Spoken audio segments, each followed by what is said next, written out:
सभी FSS fighters को मेरा प्यार भरा नमस्कार।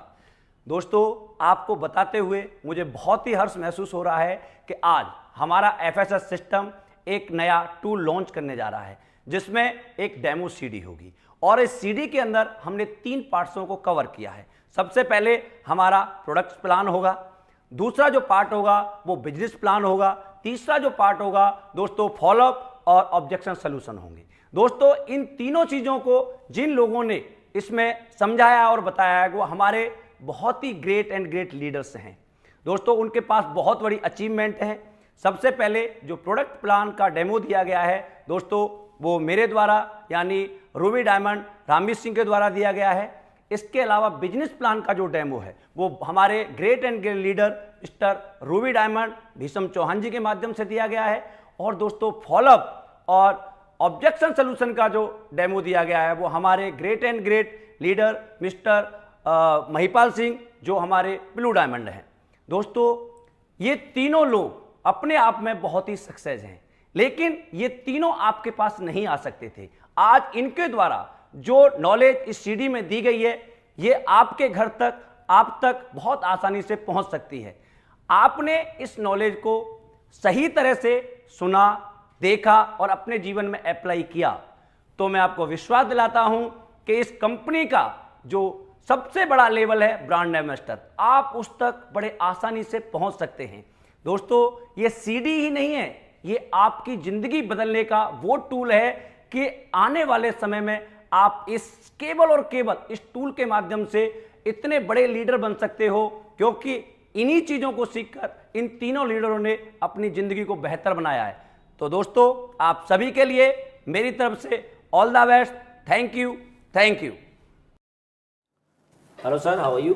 Fine sir. Myself Ramveer Singh, your good name? BS Bhandari नाम है सर मेरा। भंडारी सर, आपको अविनाश जी ने मेरे बारे में बताया होगा कि आज हम लाइफस्टाइल के ऊपर काम कर रहे हैं। लाइफस्टाइल का मतलब आज क्या खाना हमारे लिए अच्छा है, क्या खाना हमारे लिए खराब है, क्या खाने से हमारी समस्याएं होती हैं, क्या खाने से नहीं होती, इन सारी चीज़ों पर हमारी कंपनी काम करती है और घर घर जाकर इसके बारे में एजुकेशन देती है। यदि कि इंसान को ये पता लग जाए कि भाई ये मेरे शरीर के लिए अच्छी चीज़ है और ये शरीर के लिए खराब है, तो बहुत सारी ऐसी समस्याएं हैं जिनसे हम बच सकते हैं। तो सर, हम इसी चीज़ पर काम कर रहे हैं, लेकिन मुझे आपके बारे में बताया था कि आप कुछ अच्छा कर रहे हैं, तो मैं आपसे पूछना चाहूँगा कि आप क्या कर रहे हैं अभी? मैं सर टीचर हूँ कॉन्वेंट स्कूल में। सर, बहुत अच्छा है सर, आप टीचर हैं। टीचर का जो काम होता है वो बहुत ही अच्छा होता है। हजारों बच्चे जो आसमान को छूते हैं वो उनके पीछे कहीं ना कहीं एक गुरु का हाथ होता है। तो ऑलरेडी सर आप अपनी जिंदगी में सक्सेस हैं, मैं उसके लिए आपको बधाई देना चाहूँगा। Thank you. उसके बाद अपनी कंपनी के बारे में बताना चाहूँगा सर। हमारी कंपनी का नाम एस्क्लेपियस वेलनेस प्राइवेट लिमिटेड है, जिनका जन्म 9 नवंबर 2014 को द्वारका सेक्टर 19 न्यू दिल्ली में हुआ है। अच्छा। और आज ऑल ओवर इंडिया में 30 ब्रांच काम करती है। हमारी कंपनी कॉर्पोरेट अफेयर्स में रजिस्टर्ड है, इसके अलावा ISO सर्टिफाइड है। इसके अलावा गवर्नमेंट के द्वारा जितने भी लीगल डॉक्यूमेंट की जरूरत होती है वो सारे हमारी कंपनी के पास हैं। और भारत सरकार द्वारा डायरेक्ट सेलिंग की जो गाइडलाइन जारी की गई हैं उसके अनुसार हमारी कंपनी कंज्यूमर अफेयर्स में भी रजिस्टर्ड है। हमारी संस्था लाइफस्टाइल को सुधारने का काम करती है। लाइफस्टाइल को हम तभी सुधार सकते हैं जब हमें उसकी जानकारी हो। सही है? तो ये जानकारी मैं एस्क्लेपियस वेलनेस की प्रेजेंटेशन बुक के माध्यम से आपके साथ शेयर करना चाहूंगा। अब हेल्थ की बात आती है, मैं आपको थोड़ा सा पीछे लेके चलना चाहूंगा। आपके दादाजी के जमाने में आपने देखा होगा उस टाइम के जो लोग होते थे वो हेल्थ में हमसे कई गुना ज्यादा अच्छे होते थे। 60-70 साल की उम्र तक हट्टे कट्टे रहते थे और उसके बाद थोड़े बहुत बीमार होते थे तो अपने घर में देसी इलाज या किसी वैद्य के माध्यम से अपने आप को ठीक करते थे। इसलिए वो लिविंग लॉन्ग मतलब लंबी जिंदगी जीते थे और कष्ट कम झेलते थे। लेकिन आज ये स्थिति सर बिल्कुल बदल चुकी है। आज 10% बच्चे तो बीमारी के साथ जन्म लेते हैं और एवरेज लगाया जाए तो 30 साल की उम्र के बाद आज हर इंसान को कहीं ना कहीं दवा लेने की आवश्यकता पड़ती है। यानी हम ये कह सकते हैं कि डाइंग लॉन्ग और लिविंग शॉर्ट। इसके अलावा पुराने जमाने में सर कौन कौन सी बीमारियां होती थी? Malaria, diphtheria, smallpox, plague, chicken, cholera, TB, काली खांसी, ये सर वो बीमारियां हैं। बीमारियां ही नहीं, इनको लोग पहले महामारियां बोलते थे और बहुत सारे लोग और बच्चे मर जाया करते थे। लेकिन इनके होने का कोई न कोई रीजन होता था, तभी हमारे समाज में आती थी। लेकिन आज हम अपनी साइंस को सैल्यूट करना चाहेंगे। आज हमारी साइंस ने इन सारी बीमारियों पर काबू पा रखा है। इसकी वजह से लोग नहीं मरते हैं, इनका इलाज संभव है। लेकिन आज के दौर में कौन सी समस्याएं आपको देखने को मिलती हैं? ऑस्टियोपोरोसिस, हड्डियों में छेद होना, asthma, diabetes, stroke, cancer, hypertension, heart attack, arthritis, obesity, ये वो बीमारियां हैं सर जिनके होने का कोई भी रीजन नहीं है। ये सिर्फ और सिर्फ हमारी लाइफस्टाइल की वजह से होती है। और लाइफस्टाइल में क्या आता है सर? हम क्या खाते, कब खाते और कैसा खाते। आज हमारा खाना ही आज हमारी मौत का कारण है। सर मैं आपको आगे दिखाना चाहूं कि हमारी बॉडी को चलाने के लिए किस किस चीज की जरूरत होती है। 11 चीजों की हमारी बॉडी को चलाने की जरूरत होती है। Vitamin, trace element, mineral, carbohydrate, fibre, amino acid, herb, water. अब ये 11 की 11 चीजें पुराने वाले इंसान को उनके खाने में मिल जाती थी, क्योंकि उनका खाना गॉड मेड होता था, उसमें कोई मिलावट नहीं होती थी, इसलिए वो खाना एक दवाई का काम करता था और वो लोग अच्छी जिंदगी जीते थे। लेकिन आज हम क्या खा रहे हैं? आज हम उन चीजों को खा रहे हैं जिसकी हमारी बॉडी को आवश्यकता ही नहीं है। Burger, pizza, cake, soft drink, alcohol, refined oil, नमकीन, बिस्किट, चाय, सॉल्ट, शुगर, कैफीन, पान, बीड़ी, सिगरेट, तंबाकू, गुटखा। सर ये तो हम इन चीजों को नहीं खाएं तो क्या हमारा शरीर नहीं चलेगा? बिल्कुल चलेगा। फिर हम इनको क्यों खाते हैं? लाइफस्टाइल है, यही टेस्ट के लिए, लाइफस्टाइल के लिए। ये जो खाना है सर, ये कोई परमात्मा ने नहीं बनाया, ये मेरे जैसे आप जैसे किसी इंसान ने बनाया है और उसने हमारी सेहत के लिए नहीं बल्कि अपनी पॉकेट के लिए बनाया है। ये जो खाना है स्लो पॉइजन का काम करता है, तुरंत नहीं मारता, लेकिन आने वाले समय में हजारों बीमारियों को जन्म देता है। और यही कारण है कि आज हमारी उम्र हमारे बुजुर्गों से 30 से 40 साल कम हो चुकी है। इसके बढ़ने का एक और भी कारण है। पुराने जमाने में 60 करोड़ की आबादी थी, आज 130 करोड़ की आबादी है। 70 करोड़ लोग जो आए हैं उनके लिए खाना पीना मकान दुकान सब चाहिए। उससे क्या हुआ? सप्लाई जो थी वो कम हो गई, डिमांड ज्यादा हो गई। उस डिमांड को पूरा करने के लिए साइंस ने ऐसी तरक्की की है कि जो चीज 1 बीघा खेत में 5 मन होती थी या एक टमाटर के पेड़ पर 10 टमाटर आते थे, आज 50 आ सकते हैं या 10 मन चीज हो सकती है। सही है? सही। ये आप देख रहे हैं अपनी आंखों से सर या नहीं? बिल्कुल। इसके अलावा खाना पकाने का सिस्टम बिल्कुल बदल चुका है।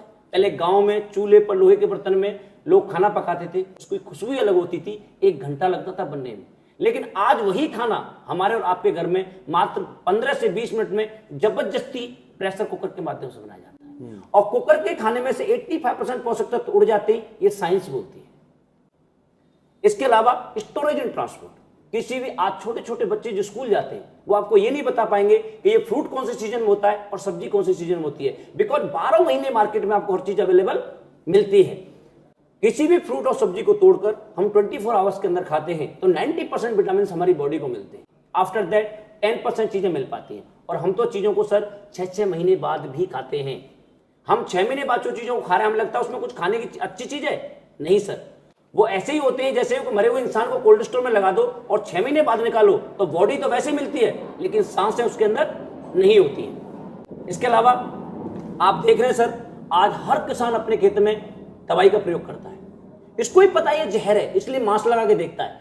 लेकिन क्या इस चारे को धोकर हम गाय या भैंस को खिलाते हैं? आलू, बैंगन, टमाटर, गोभी, भिंडी, धनिया जिन पर भी हम छिड़काव करते हैं, क्या उसके अंदर से हम पेस्टिसाइड की मात्रा को निकाल सकते हैं? नहीं। ये सर WHO की रिपोर्ट है। 3 मिलियन केस हर साल पेस्टिसाइड की वजह से पैदा होते हैं और 2,20,000 मौतें हर साल मिलावटी जहर के कारण होती है। इसके अलावा सॉफ्ट ड्रिंक, आज का युवा शुद्ध पानी पीना पसंद नहीं करता, सॉफ्ट ड्रिंक पी के अपनी प्यास बुझाता है। सर मेरे पास बड़ी बड़ी रिपोर्ट्स हैं कि इसके अंदर 1% भी न्यूट्रिएंट वैल्यू नहीं होती जो हमारी बॉडी को कहीं भी फायदा देती हो। सर आप प्रैक्टिकल करना, इसे 15 मिनट अपने घर पर गर्म करके देखना। आपके पतीले में काला सा पदार्थ जमता है जिसकी में से बिल्कुल ऐसी स्मेल आती है जो रोड पर तारकोल डालते हैं डब्बर, बिल्कुल वैसी। और किसी भी लैब में टेस्ट कराना sir, 15 teaspoon sugar 1 litre soft drink के अंदर पाई जाती है। मेनली इससे जो होने वाली बीमारियां हैं, heart disease, increase BP, weight gain, diabetes, दांतों खराब होना, migraine, change in heart, depression, memory loss, brain cancer तक करने की पावर रखता है आपका सॉफ्ट ड्रिंक। अच्छा। सर कुछ पीना है तो नींबू पानी पीजिए, गन्ने का जूस पीजिए, बहुत सारे फ्रूट्स आते हैं उनका रस पीजिए। उनको पियोगे तो उससे हमारा शरीर भी ठीक रहेगा, उसका पैसा भी हमारे देश के किसानों को मिलेगा। इसका करोड़ों रुपए हम विदेश को देते हैं, इससे हमारे देश को क्या फायदा है? कुछ भी नहीं। सही है। इसके अलावा बर्गर, पिज्जा, केक, ये भी हमारे देश का खाना नहीं है। एक ऐसा खाना है जो 3-3 महीने तक खराब नहीं होता। आप अपने घर में कोई खाना बनता है हमारे घर में, क्या वो दूसरे या तीसरे दिन खाने लायक रहता है? नहीं। लेकिन ये 3-3 महीने तक खराब नहीं होता। क्यों? क्योंकि इसके अंदर जो केमिकल डाले गए इसको प्रोटेक्ट करने के लिए वो हैं जो शैम्पू और कॉस्मेटिक के सामान बनाने में भी काम आते हैं। सर केक मीठा होता है, अब इस पर चींटी और मक्खियां बैठनी चाहिए या नहीं? बिल्कुल लगी। सर आप एक टुकड़ा फेंक के देखना, प्रैक्टिकल करना अपनी लाइफ में, इसके ऊपर चींटियां और मक्खियां भी नहीं बैठती, बिकॉज उनकी सूंघने की शक्ति हमसे कई हजार गुना ज्यादा होती है, लेकिन वो भी इसके ऊपर नहीं बैठती। वो जानते हैं कि इसके अंदर कोई डेंजरस केमिकल है, या हमने खाया तो हम मर भी सकते हैं। लेकिन विडंबना यह है सर देश की कि जिसको चींटियां और मक्खियां नहीं खाती, जो कहीं भी बैठती हैं, उसे इंसान बहुत ज्यादा खाता है।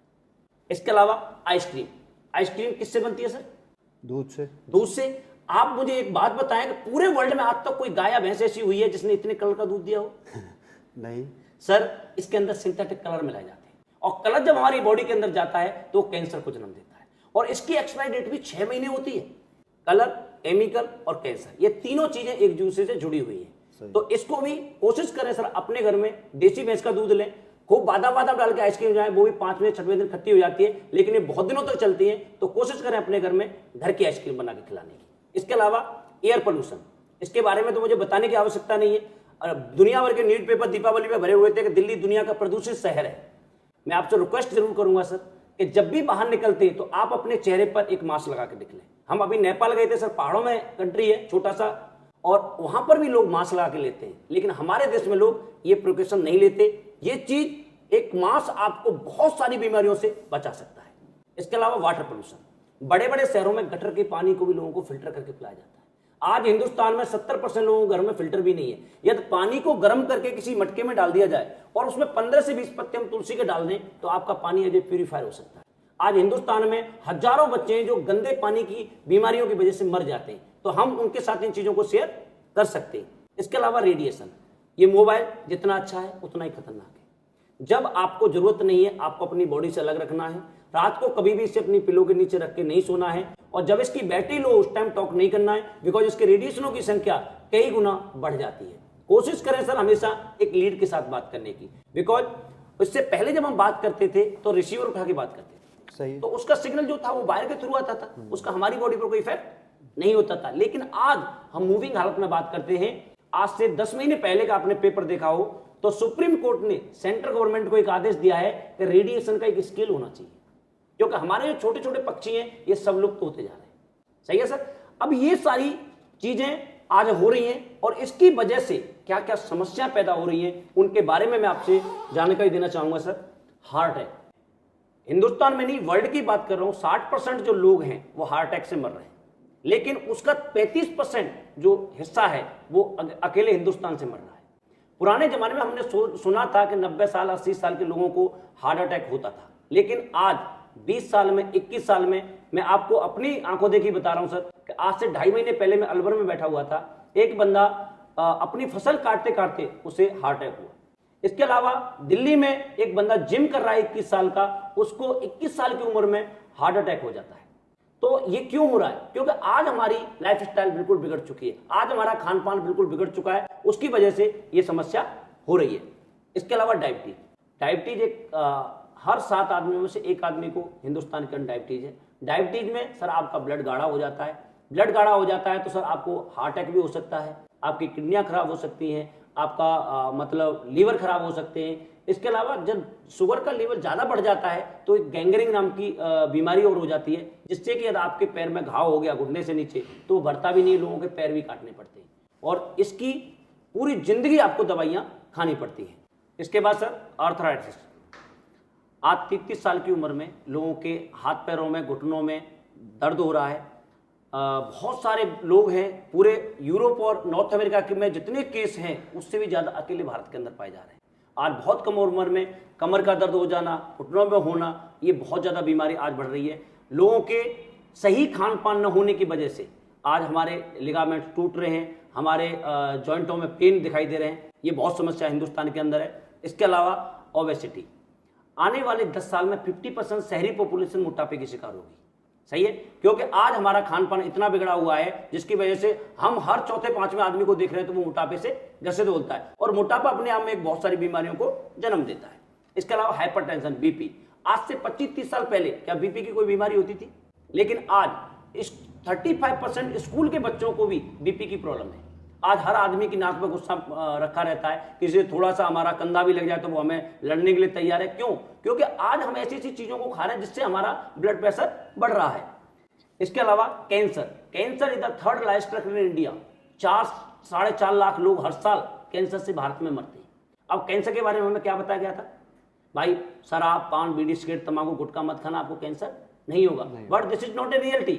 आज आप किसी भी कैंसर के हॉस्पिटल में जाके देखते हैं, 2 साल, 10 साल, 20 साल, लेडीज, जेंट्स, किसी को भी किसी भी उम्र में कैंसर देखने को मिलता है। जिन्होंने इन चीजों को नहीं खाया उनको भी कैंसर है, क्योंकि आज हम इतनी ज्यादा चीजें पेस्टिसाइड की और अपनी लाइफस्टाइल को खराब कर चुके हैं कि किस बच्चे को कहां कैंसर हो जाए किसी को पता नहीं होता सर। इसके अलावा ऑस्टियोपोरोसिस, हड्डियों में छेद होना, इसमें सॉफ्ट ड्रिंक बहुत बड़ी भूमिका निभाती है, लेकिन ये प्रॉब्लम लेडीजों के अंदर ज्यादा होती है। बिकॉज जब उनकी डिलीवरी होती है तो बहुत सारा ब्लड और कैल्शियम उनकी बॉडी से आउट हो जाता है, और उसे पूरा करने के लिए जिन जिन चीजों को खाना चाहिए वो प्रॉपर मात्रा में मिल नहीं पाती है। इसके अलावा गायनोलॉजिकल प्रॉब्लम ये बहुत ज्यादा हिंदुस्तान में सर। पुराने जमाने में लेडीजों को जो पीरियड होता था वो 15 साल से लेकर 60 साल की अवस्था तक होता था, जो आज 10 से 11 साल में देखने को मिलता है। क्या 10 साल का बच्चा इस शारीरिक परिवर्तन के लिए तैयार होता है? लेकिन आज हमारी खान पान की वजह से ये प्रॉब्लम है। आज के दौर में 11 से 12 साल की लड़की प्रेग्नेंट हो जाती है, और जिसके बच्चे नहीं हुए उसकी उम्र 35 साल को क्रॉस कर गई तो आज उसके बच्चा होना मुश्किल है। पुरानी औरतें 50-55 साल तक मां बनने की क्षमता रखती थी, जो आज नहीं है। पिछले 27 साल का एक्सपीरियंस बता रहा हूं सर। 30 साल से लेकर 40 साल के बीच में 30% लेडीजों का पीरियड बिल्कुल बंद है, जो बीमारी का सबसे बड़ा कारण है। इसके अलावा लीवर, आज 30,000 से ज्यादा लोग इंडिया में लीवर की वजह से मर जाते हैं, चाहे वो केमिकल वाला खाना खाते हैं या ड्रिंक बहुत ज्यादा करते हैं या पेन किलर का बहुत यूज करते हैं। इसके अलावा स्टोन प्रॉब्लम, आज 100 में से लगभग 1 इंसान हमें ऐसा देखने को मिलता है जिसको या तो पथरी की समस्या होती है या किडनी से रिलेटेड कोई न कोई उसे प्रॉब्लम है। इसके अलावा एलर्जी एक बहुत ही तेजी से बढ़ने वाला रोग आज हमारे पास हो रहा है। एक हमारे डॉक्टर रूवी, जिनका एक सर्वे है कि 2050 में हमारी जो आने वाली जनरेशन है वो 50% एलर्जी के शिकार होंगे, और ये ज्यादातर पानी और प्रदूषण की वजह से होता है। अब सर ये सारी चीजें तो भंडारी सर हमारी लाइफ में आ चुकी है, यही हमारी लाइफ स्टाइल है, यही हमारा खाना पीना है, यही हमारा रहन सहन है, यही हमारा सोना उठना है, और इन्हीं परेशानियों से हमारा समाज आज जूझ रहा है। अब हम बीमार होते हैं तो हम किसके पास जाते हैं? डॉक्टर्स के पास। डॉक्टर्स क्या देते हैं सर हमें? दवाइयां। आज उन दवाइयों की क्या हालत है उसकी मैं आपको एक क्लिप दिखाना चाहूंगा जी न्यूज चैनल की, जो गंगाराम हॉस्पिटल का सर्वे है 77,000 पेशेंटों का 2001 से लेकर 2009 का। तो सर ये देखिए उसका सर्वे।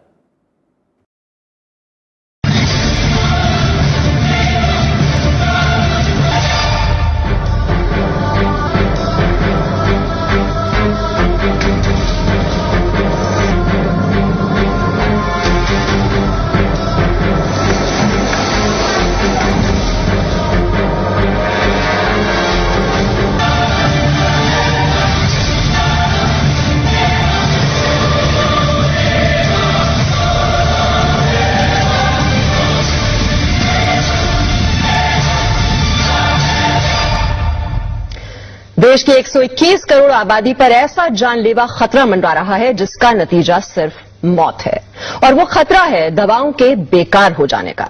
मरीज के इलाज की बुनियाद यानी एंटीबायोटिक दवाएं बेअसर होती जा रही हैं। एंटीबायोटिक दवाओं पर की गई स्टडी के नतीजे आगाह कर रहे हैं कि 2020 आते आते देश में एक भी असरदार एंटीबायोटिक दवा नहीं बचेगी, और सर्दी जुकाम जैसे साधारण इन्फेक्शन भी लाइलाज हो जाएंगे।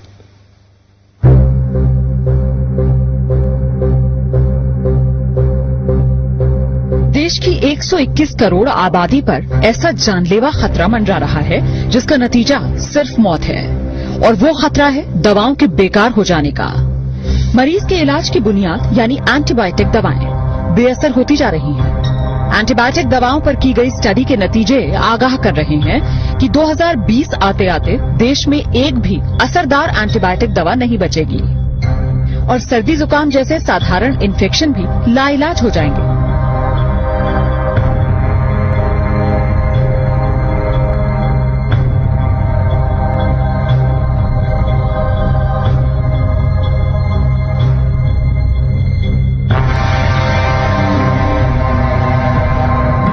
जरा सोचिए, अगर डॉक्टर को मरीज की बीमारी का पता हो, उसके इलाज के लिए बेहतरीन वार्ड, टेस्ट और ऑपरेशन की सुविधा हो, लेकिन मरीज पर दवाएं ही असर न कर रही हों और मरीज को बचा पाना नामुमकिन हो जाए। ये सिर्फ ख्याल नहीं है, ये वो डरावनी हकीकत है जिसका तोड़ डॉक्टर अभी तक नहीं तलाश पाए। दिल्ली के एक प्राइवेट अस्पताल में हुई स्टडी के नतीजों से ये खुलासा हुआ कि कई एंटीबायोटिक दवाएं जो गंभीर बीमारियों के इलाज में इस्तेमाल की जा रही हैं, दरअसल मरीजों पर काम ही नहीं कर रही। अस्पतालों में मरीज बेमौत मरने को मजबूर हैं।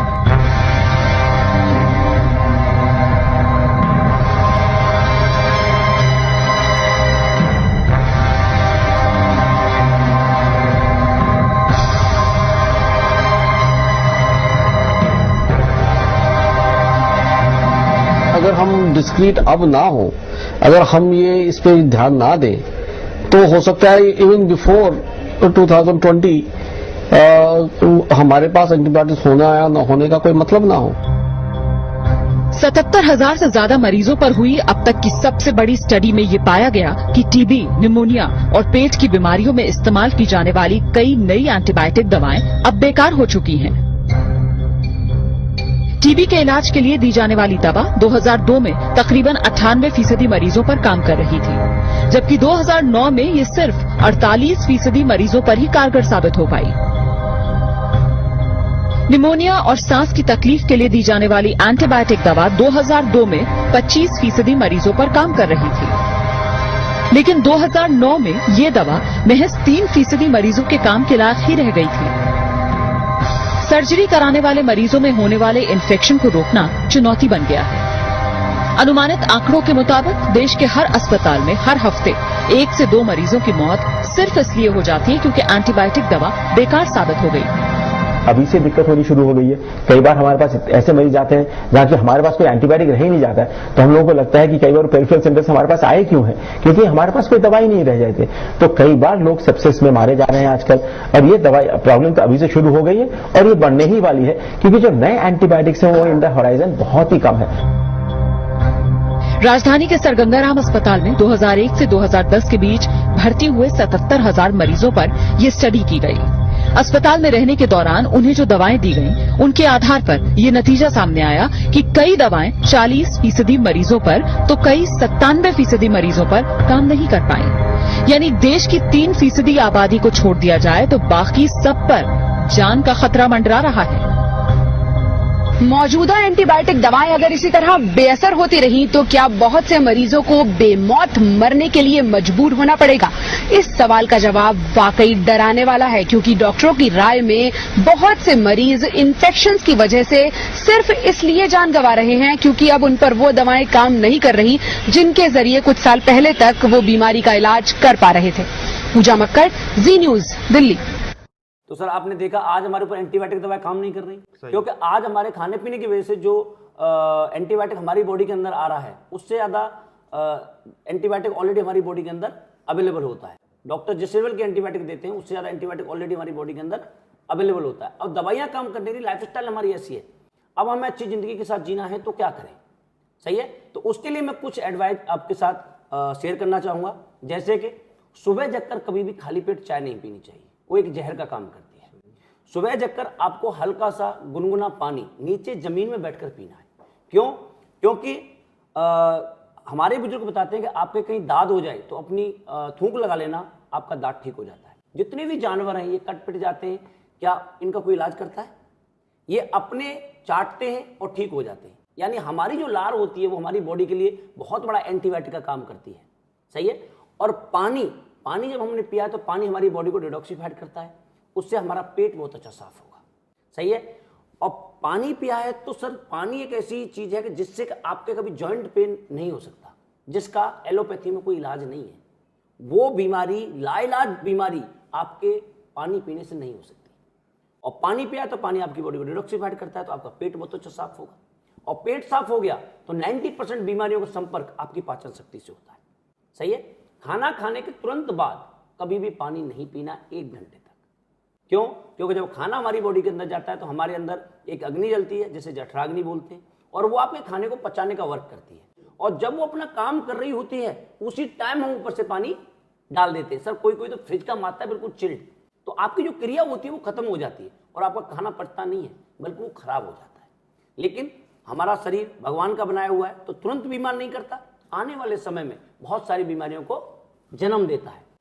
फ्रूट और सब्जियां बाहर से लाते हैं, उन्हें पहले गर्म पानी में धोएं, क्योंकि आज उनके अंदर इतना ज़्यादा पेस्टिसाइड आता है, यदि हम गर्म पानी में धोएं तो बहुत मात्रा में वो कम हो जाता है। इसके अलावा किचन, सर किचन इतनी इंपॉर्टेंट चीज़ है हमारे घर की कि यदि इसको हमने शुद्ध कर लिया तो मैं कह रहा हूं हजारों लाइफस्टाइल की जो से होने वाली जो परेशानियां हैं वो दूर हो सकती हैं। किचन नहीं, वो एक मतलब बहुत बड़ा आयुर्वेद होता है हमारे घर का।